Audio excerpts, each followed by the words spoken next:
Okay, let's talk about reversing out of a driveway. We have a backup camera, so I'm just going to use this today, but you always want to look in all directions and roll down slow. I'm looking at my backup camera. This is a 2020, so 2021, so I'm looking,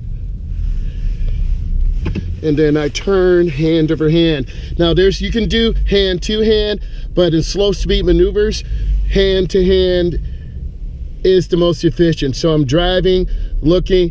Whenever you're driving in neighborhood areas, you want to share the road.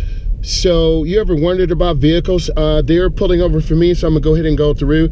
It is very cold out here today, so I waved, I'm courteous. Ooh, that's the sheriff. You don't want to mess with them. So it's very cold out here. I'm scanning, I'm looking ahead. You want to scan your peripheral vision, you want to look ahead, you want to look left and right. There's a car behind me, I'm checking my mirror. So if you're not paying attention, cars can just drive up right behind you. So I'm going to go ahead and make a left turn signals on, about a little quarter of a block. So I'm slowing down real easy. I look right, I look left, have a complete stop for 3 seconds, and then I turn hand over hand into the turn, and then I accelerate, and then I turn out hand over hand.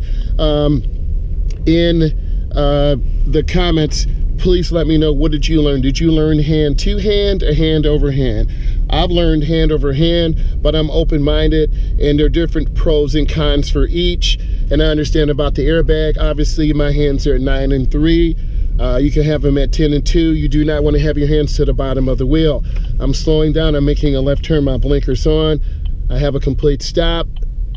I look left, I look right, I look left, and then I look where I want to go. You can see me looking, and I look, and then I turn the wheel, and then I turn out hand over hand. And again, my thumbs are not near the airbag, so I'm maintaining good speed control, driving about 17 miles an hour, 18 miles an hour in a neighborhood area. You have a warning sign up there that tells you this is a dead end. I'm going to make a right turn. Let's see if they even stop.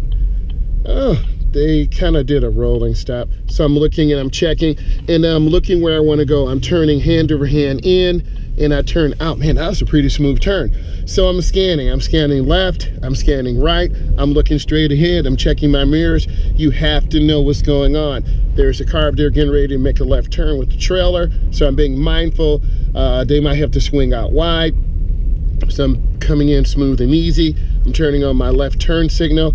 I'm being very gentle on my brakes. If I stab my brakes, I'll slide.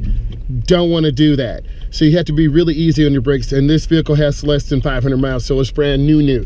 So it's got that new car smell. So if you've been in a new car with the new car smell, leave it in the chat and tell me what type of car it is, or truck. So I'm looking left, looking right. I'm going to let them go by.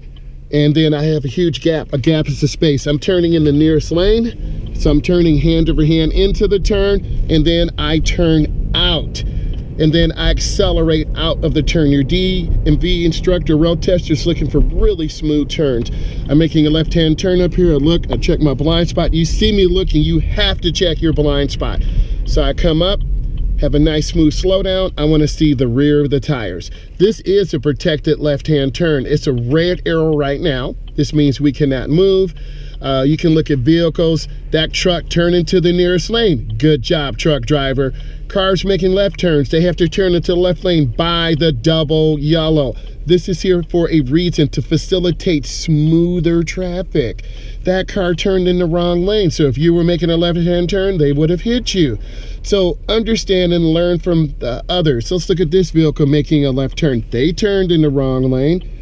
They turned in the middle lane. You have to be, they turned in the correct lane.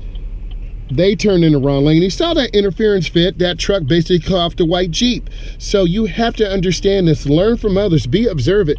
This guy behind me is kind of hunched up, hand on the seat behind me, so I don't know what's going on with him. But always be aware. So I'm coming up to the intersection. I'm waiting. I have a blinking yellow. This means you can turn after you yield and if there's an opening. So I'm just here waiting. There's no hurry. I'll probably have a solid green light, which means it's a protected turn for me. I can make my left without worrying about oncoming traffic. It's blinking yellow, and cars are waiting because the flow of the traffic is kind of heavy. So you have to sit here and be patient. Let's look at the white car. They turned in the, see, there's our green turning arrow.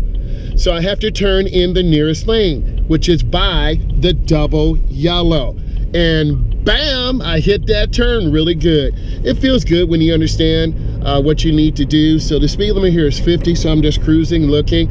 I'm at about 40. I'm at 50 right now. Checked my mirror, no one's behind me. Good speed control. I'm just kind of look around. Use your eyes more. A lot of beginning drivers don't use their eyes. You have to be taught, and I'm here trying to teach you. I am a state certified instructor. If you like this content and you learned about control, maintaining control of your car, maintaining good turns, give it a thumbs up. And if you want to subscribe to my channel, it's called Driving with Myles. Thank you.